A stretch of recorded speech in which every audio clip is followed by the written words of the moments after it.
Eastern और western peripheral पर एक बार फिर से किसानों की खाट लग चुकी है और किसान इस खाट पर ठाठ से बैठकर 24 घंटे तक धरना और प्रदर्शन करेगा।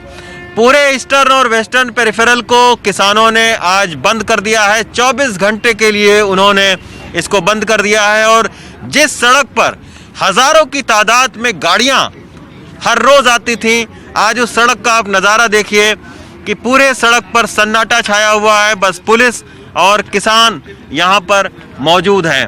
किसानों का ये कहना है कि 22 जनवरी के बाद से सरकार ने किसानों से कोई बातचीत नहीं की है और इसी के चलते अब वो समय समय पर इसी तरीके का धरना प्रदर्शन करके वो दबाव डालेंगे सरकार पर ताकि वो बातचीत की मेज पर दोबारा वापस लौटे।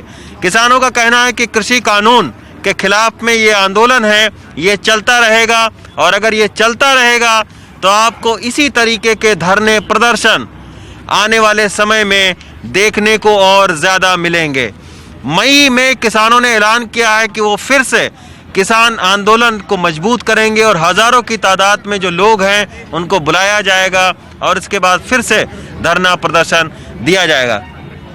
इस किसान आंदोलन में एक और ख़ास बात है कि आज जो केएमपी पर और जो दूसरी सड़क पर जाम करने को बोला गया है उसको पंजाब का एक जो पंजाब का जो हिस्ट्री शीटर है लखा सिधाना, उसने भी इस आंदोलन को समर्थन देने की घोषणा की है और उसका कहना है कि वो ज़रूर किसानों को समर्थन देने के लिए आएगा।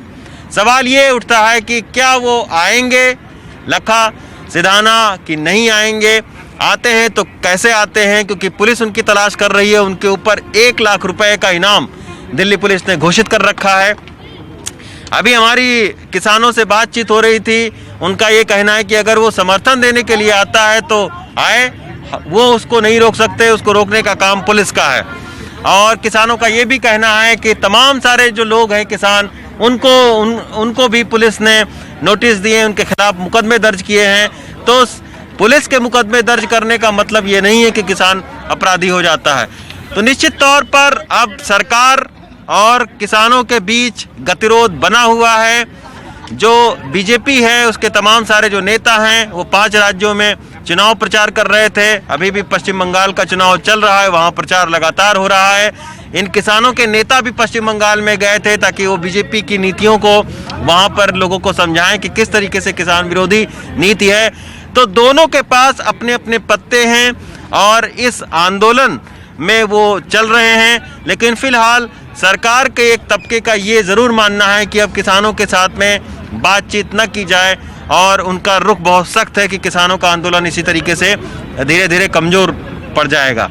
अब किसान नेताओं के सामने सबसे बड़ा सवाल यही है कि 4 महीने हो चुके हैं, गेहूं की कटाई शुरू हो चुकी है, किसान की तादाद लगातार बॉर्डर पर, सिंघू बॉर्डर की बात करें, टीकरी पर, चाहे गाजीपुर बॉर्डर की बात करें, वहाँ पर किसानों की संख्या भी कम हो रही है।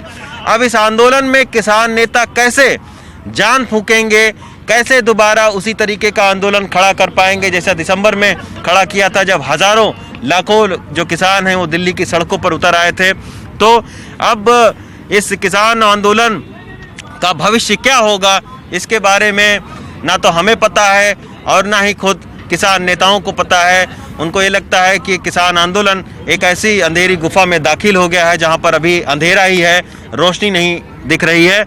अब सरकार की ओर से देखना होगा कि आखिर कब किसानों को बातचीत करने के लिए बुलाया जाता है और क्या कोई समाधान इस पूरे किसान आंदोलन का निकलता है कि नहीं। लेकिन फिलहाल ईस्टर्न और पेरिफेरल एक्सप्रेसवे पर किसान इस कड़ी धूप में सड़क पर बैठा हुआ है और उसकी खाट सज चुकी है। केएमपी से प्रेम सिंह के साथ रवीश रंजन शुक्ला, एनडीटीवी इंडिया।